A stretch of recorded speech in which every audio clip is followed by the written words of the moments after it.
Hello, welcome to Verbling. Hi there, Teacher Oakley. Sorry, I, I'm getting further and further behind in my applying for a job series here. Workshop. Had some technical problems. Okay, part three. Part one today we looked at the cover letter, and then last class we looked at the CV or resume. In this class, we're going to look at the job interview. Okay, am I actually broadcasting in Verbling?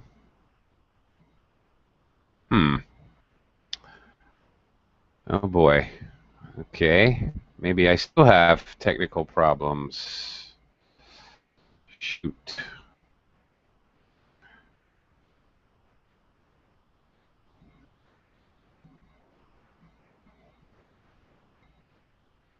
Okay. I seem to be in. All right. Okay. Uh, uh, Hang on. Are you able to see the class? Okay, there. Okay. Okay. All right. I was showing no one nowhere, so I didn't know if I was in Google Hangout limbo. That happens to me a lot, trying to start, not a lot, but sometimes. Okay, we're here now. Great. Let's start. Uh, Jose Luis, welcome to the Thank you, class. teacher. Thank you, Okay. thank you. Staying up late with me. Okay, great. Okay. And hello, Andre, outside the class. All right, let's talk about job interviews. Uh, okay. Uh, all right. Really, really amazing. I've watched, this is an area of interest for me. So, before we get into practice, a couple points I want to make. Uh, Number one, there is, I watched an experiment, which they did, a sociological experiment. I watched and looked it up, researched it. In this experiment, what they did, they had, I believe, 6 professional recruiters, really, really qualified people that figure out who they're going to hire. All right, highly qualified, educated people. They filmed, and they gave each person a 20-minute interview, in-depth interview.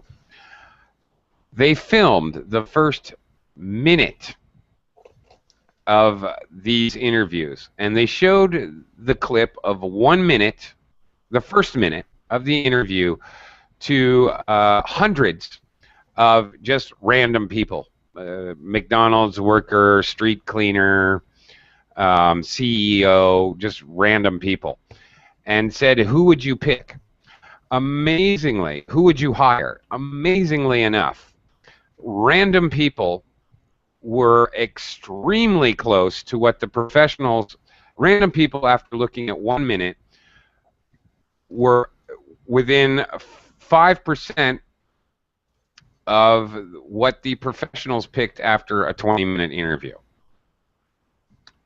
So, what is the lesson here? Furthermore, they cut that down to the first, now I can't remember, 10 or 15 seconds of the interview.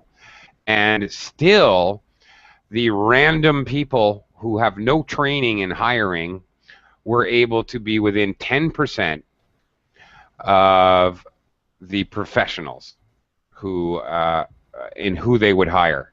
What does that tell us? That tells us that when you walk into a job interview, your first minute is 95% of your interview. That's what that tells us. You need to make a good first impression.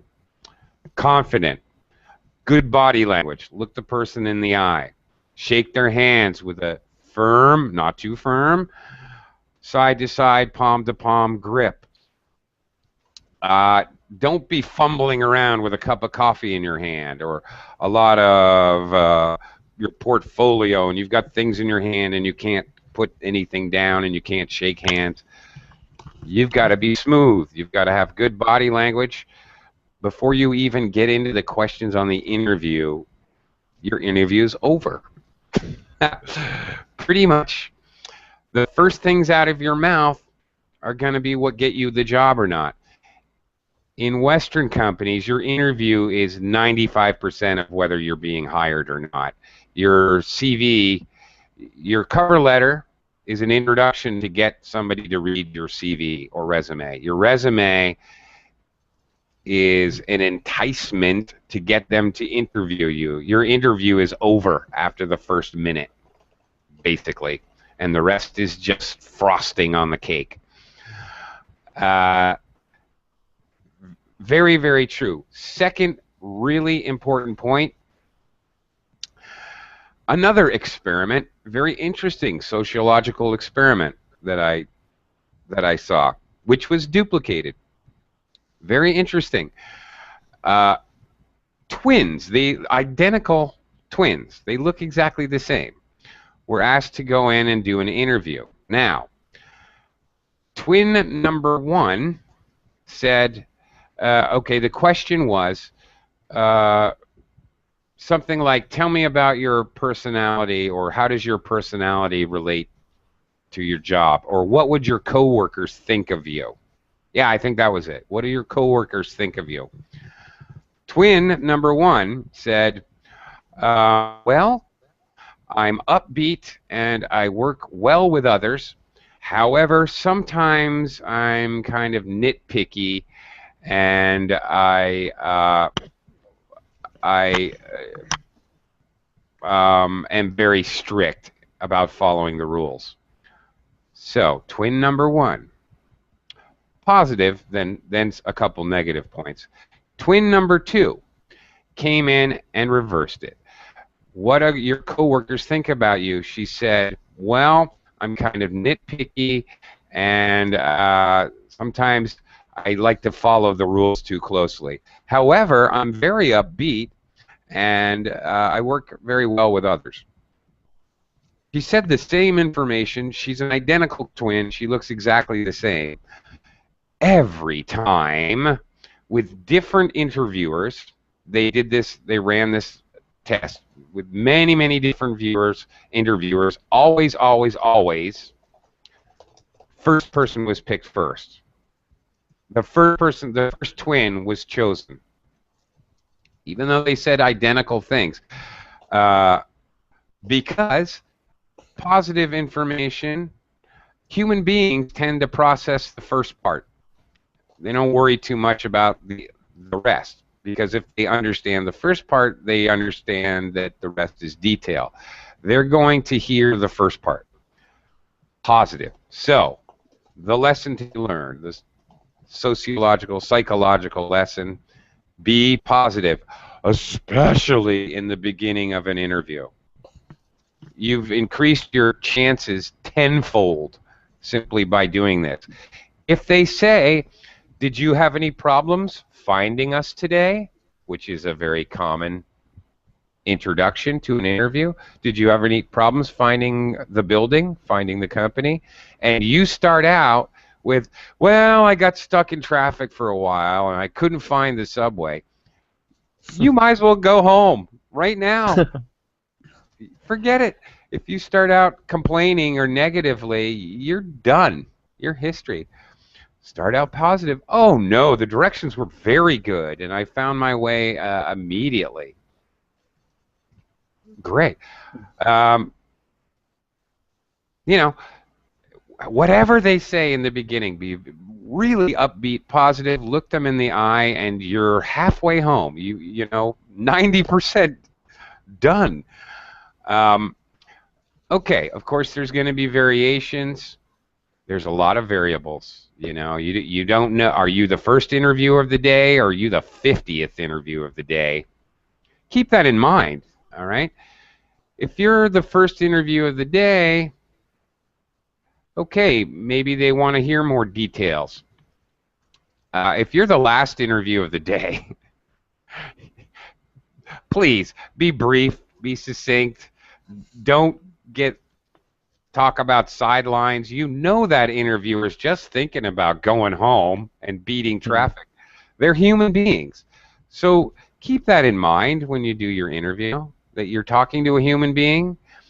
And if your interview is right before lunch, you have the 11:45 a.m. interview, that guy or girl, that man or woman is thinking about lunch. They're thinking about a ham sandwich. So Mm. keep it brief. Think about the very obvious logistics that you're dealing with. All right? Because like it or not, I myself was a recruiter. I did many job interviews. Like it or not, I'm a human being, and I'm going to be influenced by external things. I'm going to judge you, whether I want to think to myself, I'm very professional, and I will judge you on your qualifications and your ability to do the work. That's what I'm going to do. Fine. I can say that to myself. I can think that. I can say that to you. But in reality, I'm going to judge you. You know, if you come into the job interview and you're wearing beach slippers, I'm going to instantly, no. I may conduct the full interview 15 or 20 minutes, but I've thought to myself, no, in the first 2 seconds. All right. You come in the interview and you're wearing blue jeans with a hole in the knee. Um, no. 2 seconds, your interview is over. We may continue to talk for 10 minutes, but okay. Uh, all right. Before we start practicing, do you guys have any questions? Hello, Rodolfo, by the way. I'm sorry I didn't say hello. That was rude of Hello, me. teacher. How Hello. are you? I'm good. Welcome to the class. Thank you. Uh, Rodolfo, do you or Jose have any questions of a general nature about job interviews before we Mhm. start practicing? Do you think that if your interview is more than maybe 30 minutes or 14 minutes could be a good signal that you are a good candidate for? Yeah. Yes, Yes? I do. I definitely do. Or maybe Um, only the interviewer or the person in human resource could spend time because is his job, their job, or is a good clue. What do you think, teacher? I think it's a good clue, mostly. Now, you never know. Your interviewer may be the interviewer may be a horrible employee. You don't know. But any interviewer, you're not supposed to. I know the drill. I worked in recruiting. You're supposed to take 10 to 20 minutes per person. 20 Mhm. minutes means that you're a good candidate. 10 minutes means I'm trying to get rid of you. But I don't want to get rid of you after 30 seconds because that would be very rude. So, I I have other question, teacher. Do you think that if your appointment is on a specific schedule, maybe in the morning, is other clue that you are a good candidate? Maybe because they choose a good schedule or while that not? while that could be a possibility in some companies, I worked in 3 different companies. Plus, I was a chef for many years, and it's just when my schedule allows me to do interviews. So, they have other meetings and responsibilities. So generally, it's just Mm, whenever they have time to do it. So I would not, and usually it's totally random. You know, you okay. you you're originally they look at your cover letter and your resume, and there's 3 piles. Frankly, there's the no way, goes right in the garbage. If it's an email, it just gets deleted. They don't even want to talk to you or deal with you. Um, okay, these are a resume with misspellings, repeated information. the format is all wrong. You don't know what that is. Just get rid of it. I don't even want to say. I'm not even going to bother writing a thank you for applying to the company. I don't care if I offend this person. I'm just being honest. I really don't.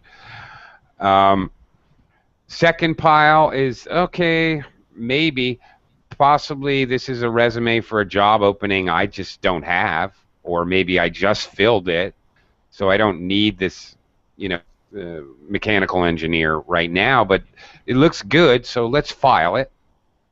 In which case, I'll probably thank you for sending a copy of your resume. We'll keep it on file because I may need that person later. Or pile 3, let's get this person in the office as soon as possible and talk to them. Pile 3, it's just as first come, first serve. All right, and it gets shuffled along in the system. All right? I'm going to hand this to my assistant. My assistant's going to call them for an interview. And they're just going to, they've got a calendar, they're just going to go, oh, Jose, can you come in at 11? Great. Mm-hmm. Okay, Rodolfo, can you come in at 11:15? Okay, great. Okay, understood. Random. Thank you, teacher. Right, it's like a machine, it's really a conveyor belt. When you apply for a job, you always think of yourself as the individual, and I can do well, but working in any kind of, even small, medium to large companies, it's a conveyor belt. You're trying to get it done as efficiently as possible. You're not even a human to them. You're just a piece of paper, a resume. So, you got to look at it that way. Okay, thanks for your questions. Any other questions, Rodolfo? Yes. What do you think about the psychotechnic testing? You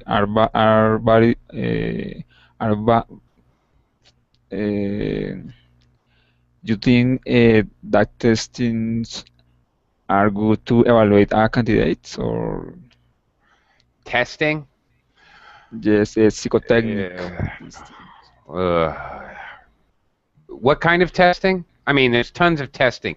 Sometimes before they give you an interview, they make you pass some tests.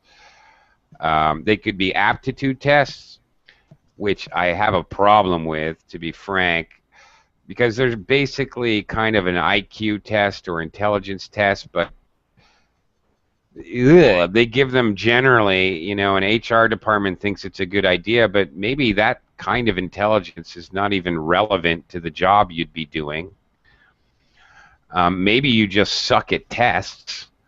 So maybe you'd be the best employee ever, but you're not very good at tests.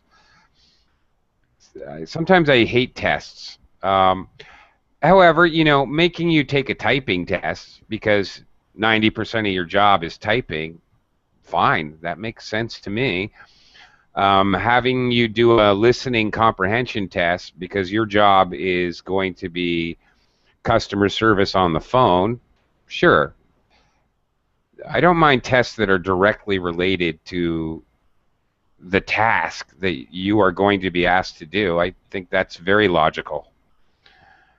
And if that's going to save me interviewing, why would I want to interview somebody who types 3 words per minute when I know I need somebody to type transcription or something? It'd be a waste of my time to interview them. So, that's just my personal opinion, I don't know. Okay, teacher, thank you. You're welcome. Yeah, it depends. Okay, and all right. Okay. Obviously, all right. Really, there's kind of 2 kind of interviewers. The interviewer I hate is the guy who just looks at your resume and asks you questions about your resume. Really stupid interview, because read the resume. Just read the resume. Why are you asking me about it? It's there. However, be aware that this kind of interviewer exists. So you should definitely know your resume. inside and out. So you're not giving any, any incorrect information. It's gonna, a flag's gonna go up if you say, "Oh, I worked at ABC company from 2002 to 2006," but your resume says 2004 to 2008. They're gonna wonder, well, why? What is the discrepancy here? So be aware that that kind of interviewer exists. So you should know all about your resume. Also, be prepared for a couple things. It is always impressive to show you know something about the company. Be prepared for that question. We can't practice that because this isn't a real job. But be aware you may get the question, tell me what do you know about ABC company? All right. Very impressive if you know what they do, how they do it, what countries or locations they do it, how many plants, how many employees they have. Have a few statistics at your fingertips. It's good. It really impresses. If you know the company motto or the company statement, mission statement, oh, we aim to provide the best customer service possible in this industry. If you know that, and in the interview you say, well, I know that this company provides the best possible customer service in the entire industry. If you can just paraphrase that back in the interview, I'll tell you, especially the human resources people, the first interview generally, human resources people are brainwashed into knowing the mission statement of the company. Yes, we must provide customer service, or we will always provide on-time delivery, whatever. These things are cooked into their heads. So you can use this psychology, this brainwashing against them. If you know this, if you go to the company website and you know the mission statement by heart and you spit it out back to them, oh wow, they're going to be so impressed. Kind of a little cheat there, but good way to get your way into the good graces of especially HR department interviews. Okay. Also, be prepared to ask questions. Have pre-thought of questions. The last thing they're going to say on the interview is, "Do you have any questions for me?" Now, you shouldn't sit there and interview the interviewer, obviously, but you should have a couple questions. Teacher, I always, sorry for the interruption. Please. I always ask, why do you need? Why this position is available? Is a new position, or what happened with the person in this department? It's a good question, do you think, or? Ooh, that's tough. Ooh, Jose. Asking if this is a new position in the company is a great question. Asking what happened to the last, lion tamer at the circus. For why maybe is a bad question. Or for why is available? Because maybe it was a promotion, right? You don't know. Yeah, maybe it was, or maybe the person stole $50,000 from the company. Yes. You don't know, right? Or maybe the environment with the persons. I don't know. For me, it's important to know where is the place when I work, when I'm going to work. Oh yeah, that's a very good question. Of course. Yeah. Where exactly would I be working? Oh, that's a very pertinent. Questions should not be irrelevant. Questions need to be pertinent and make sense. So where exactly would I be working? Also, you're kind of assuming that assuming the sale, assuming you're going to get the job. I like that question a lot. Where exactly will I be working? It, That's good. it's better. It's better, yes. Sure, that's a great question. Asking if this is this a new position in the company? This is also a great question because you're asking really, am I going to be making up the rules for my own job, or is there already very much set in stone rules for my job? That's a Mm-hmm. very relevant question and very important. If you're the first one in the position, it's going to be a lot of work too. Mm-hmm. Okay. Oh, okay. Yes, actually, this is a new position. Oh, great. This sounds like a real challenge I can sink my teeth into. You can also ask a question and say something follow-up. Oh, this is a new position. Terrific. I have some great ideas, and I'm really looking forward to this challenge. I could apply my knowledge, my experience in this new Mm-hmm, position, mm-hmm. right? Okay. Precisely, precisely. Yeah, a terrible question.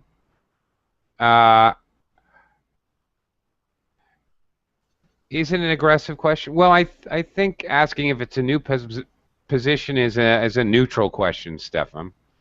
Asking what happened to the last guy, I think, is aggressive, and I think it's not good because you're possibly bringing some negativity into the conversation.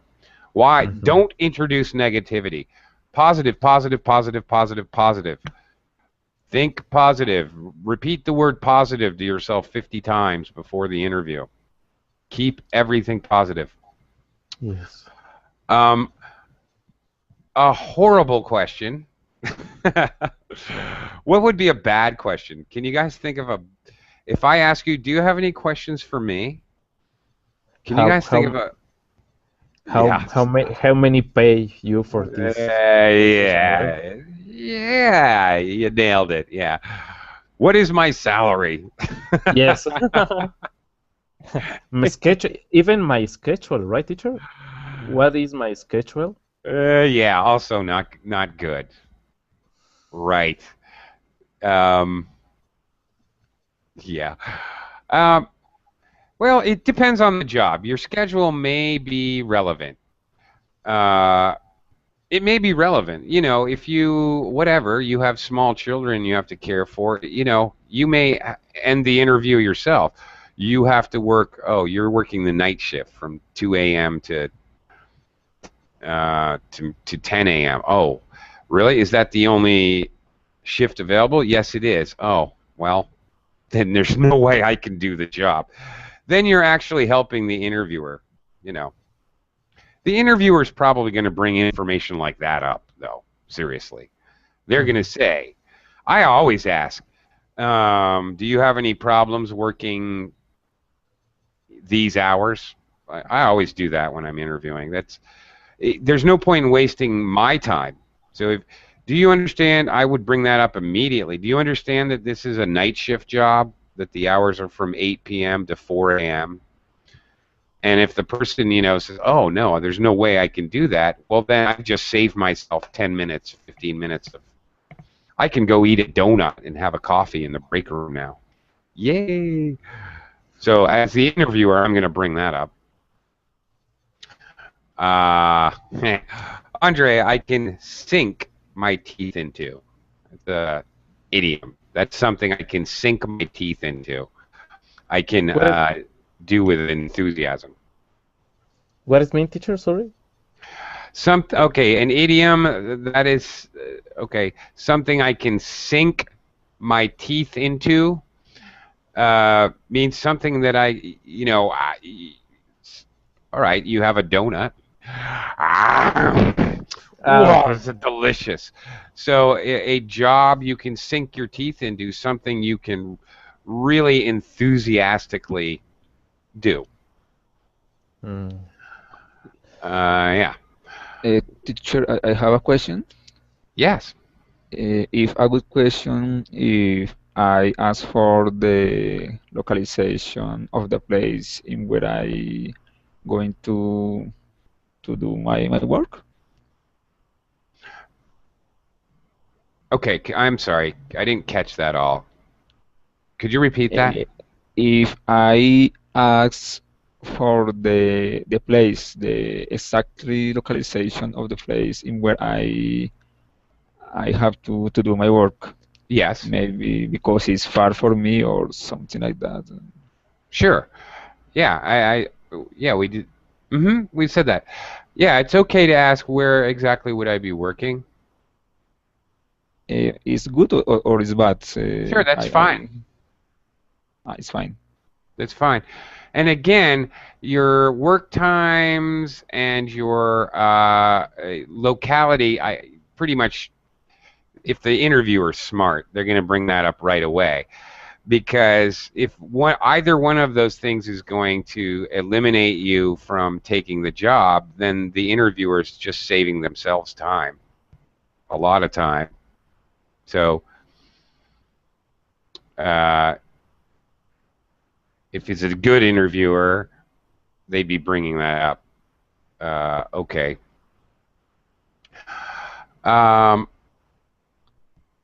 Okay. Teacher, go ahead. I have,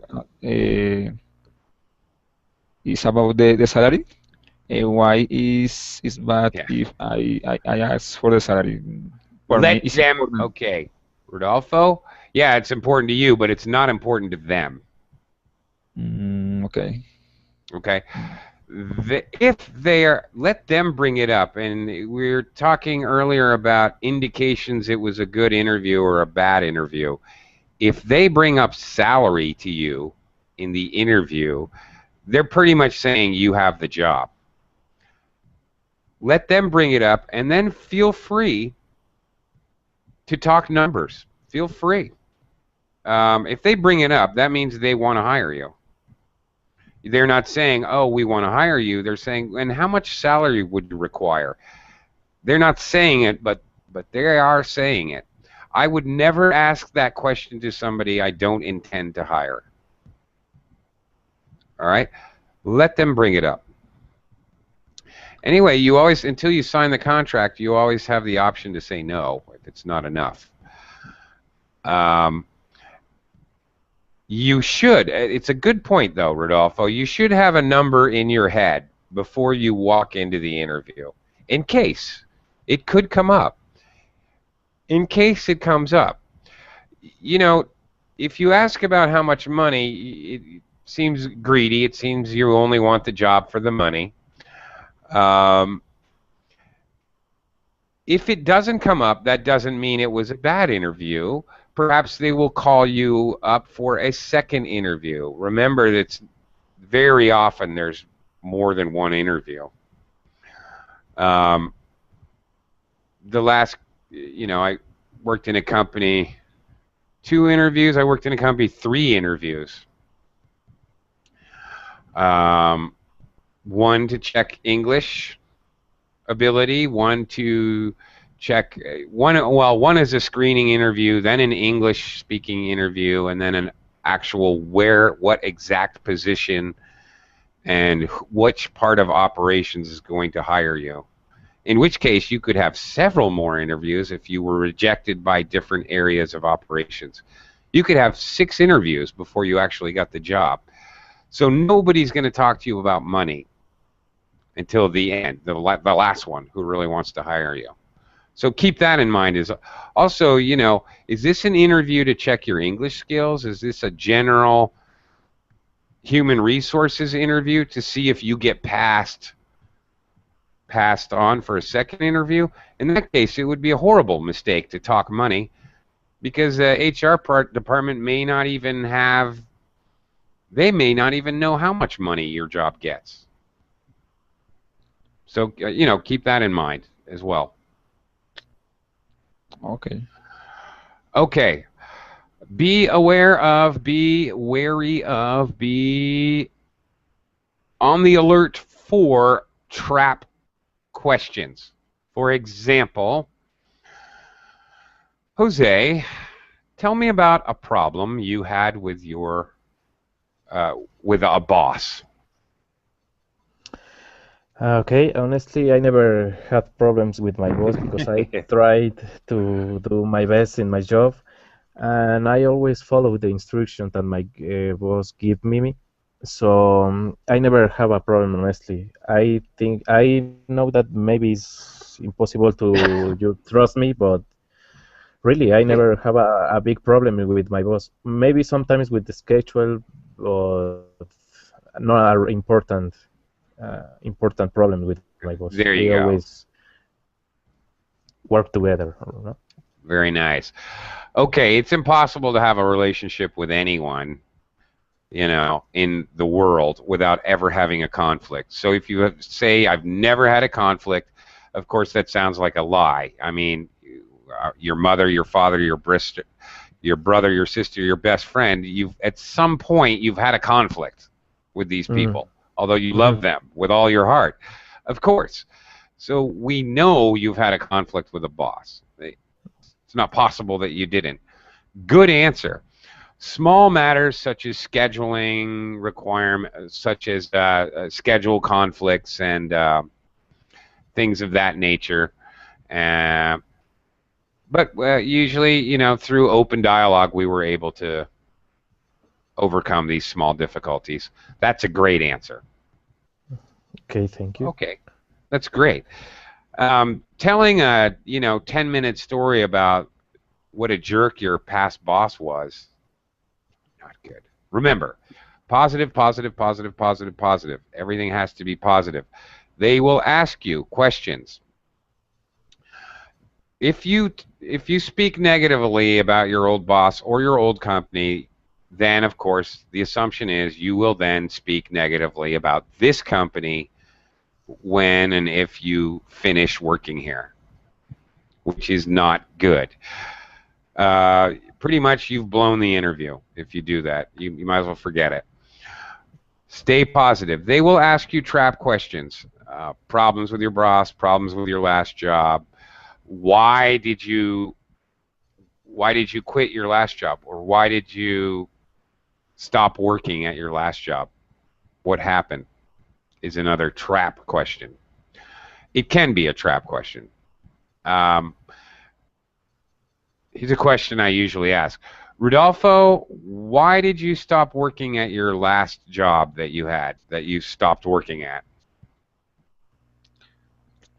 Okay. In this moment, I continue with my current job, but I am find a better opportunity, and I think that in this company can uh, give me a, mu- a much better opportunity to my career. To my career. Yeah. Career. Okay. For my career. Okay. Job interview, you're going to be using for a lot. Benefit. For shows benefit. A lot of benefit for my career. Okay. Okay, that's a good answer. You may have a job interview. You're still working at a company, but you see more opportunity for advancement. Um, uh, sure. More chance to reach my long-term goals. That sounds really good. Long-term goals, there's a useful phrase, meaning you're thinking about staying with the company for a long time. So you're motivated long term. That's great. Um, my current company is great. They've helped with some of my short-term goals and gaining experience in a wide range of related fields to my area. But I'm talking to you because I have long-term goals in this area, and I think that your company can better accommodate my pursuit of long-term goals. Yeah, okay, great. Um, okay. Do not be afraid to, just as in your resume, to not just say what you can do or your skills or abilities, but to give examples of them. For example, if I ask you, what do you think you can bring to our company? A very common question, kind of blasé. But anyway, Jose, what do you think you can bring to ABC company? Okay, well, I have 10 years of experience in my field, and I have knowledge in logistics. Not only in the three fields, I has been coordinating air shipments, ocean shipments, and inland shipments. And some people don't know all the three fields. Maybe they only know the air shipments, and I know the three ways. And I have experience coordinating local logistics too, so I can apply my knowledge and my experience. So I think that I can give you good options when you have a problem with the logistics field. So I am a good option for the company. All right. A couple phrases for you, a little vocabulary. I'm well versed in all aspects. Okay. Since you know all the parts, there's a nice phrase. Well versed in all aspects. Or you know the process from end to end. Mm-hmm. Okay, which is basically what you're saying. Just, I like what you said. All right, and going into some detail about it. Okay, very good. Using some detail, staying positive, using some detail to explain specific things you can do. Mm-hmm. Again, the whole problem with the HR department that you have to be wary of, and Jose, you're the one that brought this up a couple classes ago. You just don't want to piss them off. You don't want to make them angry. So don't use jargon, very specific vocabulary to your job that they don't understand, because then that'll make them feel inferior and stupid. Even though they are inferior and stupid. Yes, I know, teacher. No, I didn't say that. Please cut this out of the video. Please cut this section. Okay. You know, your answer was great. There was no weird jargon I didn't understand. It was all very understandable and very direct. This is how I could help. Okay. Great. Good job. Good example. A kind of a trap question. Rodolfo, try this one. What have you learned from mistakes on your job? Okay. I think it's impossible that I don't have a mistake in my job, but with a mistake, the important is that I learn about the mistake, and I can improve that mistake. The important is not I don't have a mistake, but I can't improve the mistake. Okay. The important thing is not that I don't make a mistake, but that I improve. I solve the mistake. Solve the mistake, or also prevent the mistake in the future, or avoid the mistake in the future. Okay, Rodolfo, that was all very, very good. What would be better is if you could give me an example of a mistake and how you avoided it at a future time. So this is something you may prepare for. Speaking of which, job interview is like playing basketball. Okay? Nobody is Michael Jordan in their first basketball game, and nobody aces a job interview, their first job interview. Okay? This is a skill. It's a skill that takes practice. You can practice with your friends or family.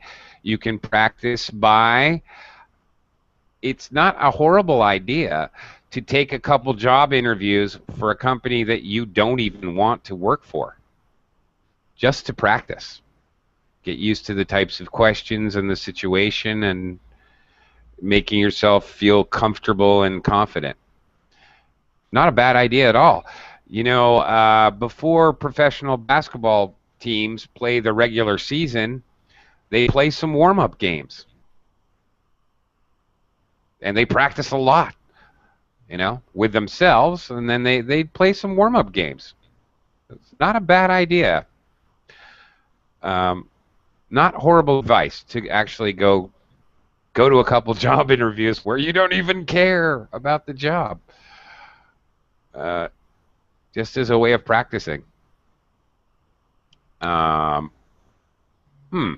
Okay. So that may be tough to think of, a mistake you made on the job that, you know, and then you corrected later. So it's something that you probably will want to have practiced or think about, because it is, sometimes it will never come up. You know, any of these job interview questions, they won't come up or they will come up. Another. Okay, I've told you you have the really terrible job interviewer who just asks you questions about your resume. In my opinion, a better interviewer, although more difficult for you, the interviewee, is someone who asks you very specific questions. What would you do if? Scenario based. For example, if I was interviewing salespeople, I would say, okay, you're here for the sales position. Sell me your shoes right now. I would put people on the spot. Okay, put them in the hot seat and force them to actually demonstrate the job or some aspect of the job. All right, so be ready for that. HR department people tend to not do that, although they should, in my opinion. They tend to not do that. You're probably often going to hear that in the second interview. If you're, you know, a network engineer or something, they're going to ask you very specific jargon questions. What do you do with the mainframe server? I don't know what a mainframe server does, but I don't know. You get the idea. They'll ask you specific scenario-based questions. So as you're getting ready for your job interview, be prepared for some likely questions of that nature. Also, rarely, but you never know, you go in for that first interview, which may be, you know, human resources. They may say, can you stick around for an hour? I'd like you to interview with the financial director or with somebody who's really going to hire you, somebody more important. You never know. So when you're preparing for the job interview, be prepared. Okay, am I talking to HR? But be ready, because you may be talking to the big boss that same day. It happens. It's happened to me before, and I know it's happened to others I know. Sometimes they say, oh, can you come back in 3 days? But you never know. They might just want you to... Sometimes companies need somebody desperately, to be frank. They never want you to know they're desperate, but sometimes they are desperate, and they need somebody in the door working behind a desk tomorrow, or really last week would be better. So you don't know. You know. By the way, if that happens to you, if they shuffle you along in the process really quickly,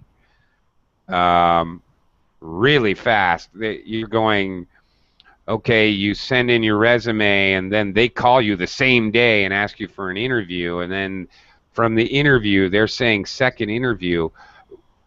When it comes to money, if you were going to say you want 40,000, you might, guess what? They're hustling you along because they're desperate. I would jump right up to 60,000. Forget about it. They're desperate. Keep that in mind, you know. If it does get to the money, if they're moving you along that fast, there's a reason for it. Okay? Because that's not normal. So keep that in mind. You might make yourself some extra money. Hello, Michael. Hey, okay, why to 60,000? You should jump for 100,000. Be Yeah. What should it be? What's that? Be aggressive. Be aggressive. Aggressive. Be the smartest. Here by cheer. Okay. How do you know that they need a person immediately?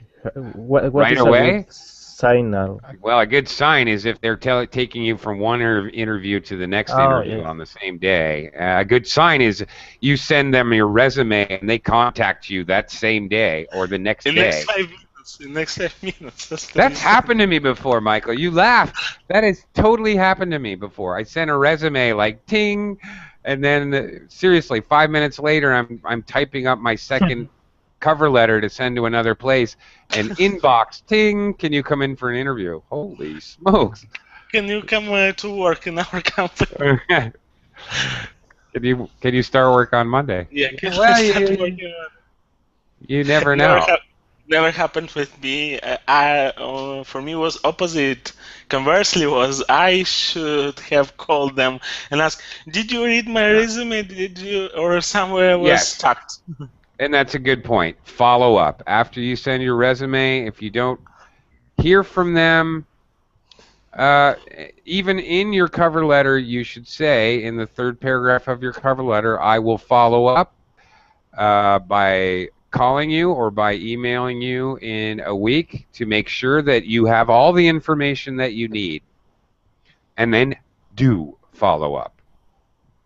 And be polite. Say, I just want to make sure that you have all the information that you need with my application. I'm just checking if you need any reference letters or you need portfolio of my work, or if there's anything missing from my CV. Definitely, you should follow up. Actually, you're kidding around, Michael, but it's a very important point. No, seriously, when I applied to one job, I wanted very much to work in that company, but they didn't call me for a while, for 20 days, and I was surprised. I have all the necessary skills, studies, all. And I called them and asked, "Hey, what happened? Where is my? Did you send? Let me check." "Yeah, you said." "Oh, I'm sorry. Let me schedule with our marketing manager." And she said, "Come tomorrow to the interview." There she you apologized, go. You see? Good, great example. Okay. But it is not often, right? You'd be surprised how often that does happen, Michael's story. Yeah, Quite honestly. You would really be surprised how often things fall through the cracks. Something didn't get done. Somebody thought somebody else in the office was doing it. You would actually be amazed. Actually, that story, I've heard it many times, really. I have to go because I have a one-on-one class to attend to here at Verbling. If anybody wants to review their CV or practice job interview questions, please do sign up for a one-on-one tutoring class. Thank you. We'll take in consideration your proposal. Very good. Later, gentlemen. Thank you very much.